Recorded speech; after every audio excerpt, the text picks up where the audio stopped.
E aí, família vascaína, tudo bem com vocês? Sejam bem-vindos aqui ao canal Sociedade Malta. Eu me chamo Danilo, falo aqui do Nordeste, para a gente trazer as duas principais notícias do Vasco da Gama nessa última segunda-feira, para debater com você aqui, saber a sua opinião e emitir também a nossa. Bom, as duas principais notícias que movimentaram o mercado do Vasco da Gama ontem estão por conta da renovação de Andrei, volante renova por 5 temporadas, e também a chegada do técnico Jorginho, que já passou outras em três oportunidades pelo Vasco da Gama e agora chega para tentar garantir de vez o acesso do Vasco para a Série A do ano que vem.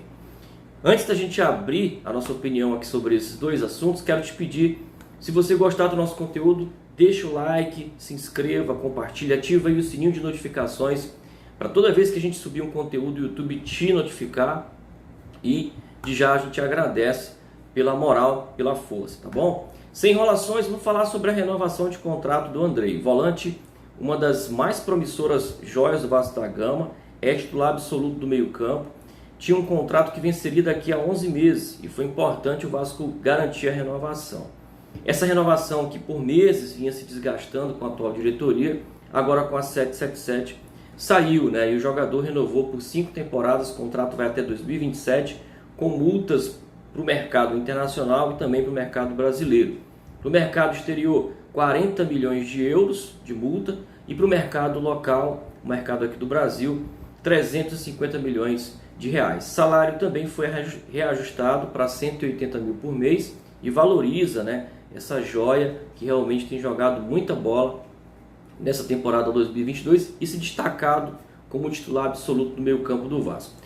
Trato essa renovação como uma obrigação. O Vasco precisava manter o atleta no elenco principal até para garantir uma melhor venda futura, né? O Vasco que tem aí nos últimos anos vendido suas joias da base por mixarias, né? E aí alguns exemplos a gente pode tomar aqui como casos, né, para exemplificar essa situação. Basta ver a venda que foi feita do Matheus Vital, basta ver a venda que foi feita do Luan. É claro que são atletas que não se destacaram tanto quanto o Andrei Santos, mas eram crias da base do Vasco, né? O Vasco poderia ter feito mais grana com esse tipo de negociação. Bom, o Andrei Santos vai compor o elenco que vai ajudar o Jorginho, novo técnico do Vasco, a garantir o acesso. Restam 10 partidas para o final da Série B. E o Jorginho, junto com a sua comissão, aceitou o desafio, o convite do Vasco para assumir o Vasco nessas 10 partidas do Campeonato Brasileiro. Jorginho, inclusive, é aguardado nessa terça-feira para comandar já o primeiro treino no Vasco e assinar o contrato que vai até o final do ano, né? Jorginho chega com outros 2 membros de sua comissão técnica e um deles, inclusive, já está no Rio de Janeiro para ajudar o Jorginho nesse desafio, né? Bom, a chegada do Jorginho é um técnico que já passou pelo Vasco em outras oportunidades, né? Esteve naquele rebaixamento em 2015, quando ele também chega na reta final do campeonato, onde o Vasco estava na Série A e lutava ali para tentar evitar o rebaixamento. Jorginho conseguiu ali uma reação junto com o Nenê, que também faz parte desse elenco do Vasco atual, mas não conseguiram, apesar do bom trabalho.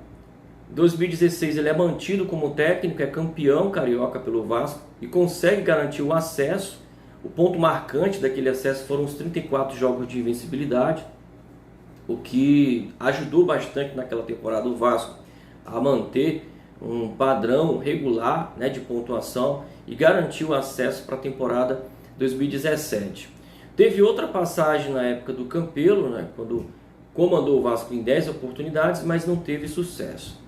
Sobre a chegada do Jorginho, eu vejo o seguinte: o Vasco poderia, e aqui é de coração, tá? Eu torço muito para que o Jorginho organize a casa, até acredito que ele vai organizar melhor esse time, organizar melhor do que organizou Emílio Faro, organizar melhor do que organizou, do que nem organizou, né, o Maurício Souza.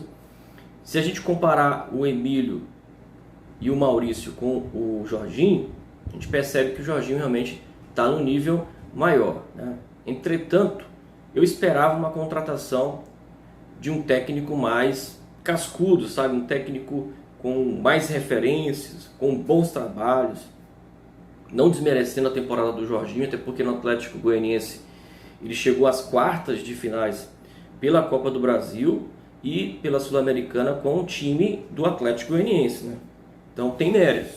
Entretanto, no Brasileiro está lutando para não cair. E foi numa derrota diante do Goiás, um clássico goiano, que o Jorginho cai e passa a ser opção para o Vasco. Bom, eu esperava a chegada de um técnico diferente. Afinal de contas, o modelo associativo nos permitiu ter por 3 ocasiões o Jorginho como opção. E agora o Vasco, sobre essa temática, né, sobre essa narrativa de SAF, com grana, né, com um time milionário, eu esperava o Vasco contratar um técnico mais pomposo, sabe? Um técnico que pudesse realmente já assumir essas 10 partidas do Vasco e já planejar 2023 na Série A. Afinal de contas, o acesso do Vasco só depende do próprio Vasco da Gama, né? São 10 partidas e o Vasco precisa pelo menos aí vencer 5 ou 6 para garantir o acesso em definitivo. O Vasco vencendo 5 partidas chegaria a 60 pontos, vencendo 6 chegaria a 63 e para mim com 63 está garantido para a temporada 2023 na Série A. Eu gostaria muito de ver um outro técnico, mas torço para que o Jorginho possa fazer um bom trabalho. Agora, o Jorginho vai ter como opções nesse elenco um elenco fragilizado, principalmente no quesito meio-campo e defesa, né? O Vasco hoje só tem um volante de marcação, que é o Yuri. Tem o Andrei, que é um volante de posse de bola, né? De uma saída de bola melhor. Não tem o mesmo poder de marcação do Yuri. E ali um complementa o outro, né? Mas é só, meio-campo do Vasco se resume a estes 2 jogadores. E na defesa, o Vasco tem ali um bom goleiro. Tem ali o Anderson Conceição e o Quinteiros, que fazem até uma dupla de zaga. Não é uma dupla de zaga dos sonhos, mas é uma dupla de zaga que ajudou bastante, principalmente na era do Zé Ricardo. Mas tem 2 laterais ali que são avenidas, né? O Edmar e principalmente o Matheus Ribeiro. E se você pegar as opções, né, para que o técnico Jorginho possa fazer as substituições, realmente não há. Ali na lateral direita vai ter o Léo Matos como opção, também outro jogador muito fraco e já com uma certa idade. E tem o Edmar, na função do Edmar nós teríamos o Riquelme, mas está contundido, né? Então mostra que o desafio do Jorginho vai ser enorme, né? E se um dos zagueiros se machucar, como já vimos, né? O Anderson Conceição suspenso, o Quinteiro suspenso, se acontecer de um dos 2 atletas não poder ir a campo, a gente tem fraquíssimas opções, né? Então realmente vai ter que fazer um trabalho tático, né? Um padrão de jogo que minimize, né? Que mitigue os riscos de o Vasco continuar sendo uma defesa das mais vazadas da competição. Nos últimos jogos do Vasco, por exemplo, fora de casa, nos últimos 6 jogos o Vasco levou 12 gols. 12 gols sofridos e apenas 6 gols marcados. É uma marca que a gente não via na época do Zé Ricardo. Eu até acredito que o Jorginho possa organizar o sistema defensivo.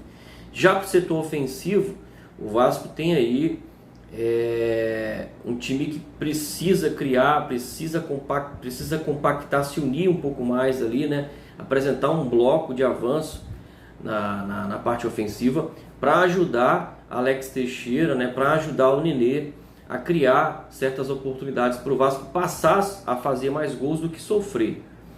Bom, o desafio do técnico Jorginho já é fazer isso tudo para o próximo jogo. Domingo, fora de casa contra o Grêmio.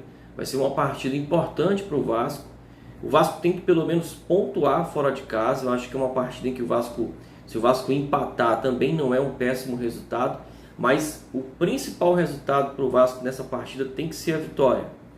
O Vasco já teve 9 pontos de diferença para o 5º colocado. Essa diferença aí caiu para 4 pontos, né? Então mostra que o Vasco não pode deixar o campeonato escapar, né? E uma partida fora de casa, em que o histórico do Vasco, por exemplo, de 6 partidas anteriores é de derrota, o Vasco empatando contra o Grêmio não seria um péssimo resultado. Não seria o resultado esperado pela torcida, mas seria um resultado até aceitável diante de um Grêmio que também teve troca de comando técnico, né? O Roger Machado saiu e deu lugar ao Renato Gaúcho. É essa troca, por exemplo, que eu esperava que o Vasco fizesse, sabe? Não é que eu esperava, né? Porque dessa diretoria eu não espero muita coisa, mas eu gostaria, né? Eu gostaria que o Vasco fizesse uma troca semelhante. Tirasse um técnico com menos gabarito e trouxesse um técnico mais gabaritado. E o que a gente vê no Vasco é mais do mesmo. Mas de coração, espero que o técnico Jorginho possa nos dar essa alegria do acesso e que ano que vem a gente possa ter no comando técnico do Vasco um técnico da mais alta prateleira, sabe? O Vasco agora, né, tido como o Vasco SAF, o Vasco da grana, o Vasco tem a obrigação de buscar no mercado um técnico capaz de montar um elenco que possa brigar pelo menos por Libertadores no ano que vem. Essa é a minha expectativa. Concorda comigo ou estou falando bobagem? Deixa aí nos comentários a tua opinião, curte, compartilha e nos ajude a chegar a mais amigos vascaínos. Vou ficando por aqui, fica com Deus, fica na paz e até mais.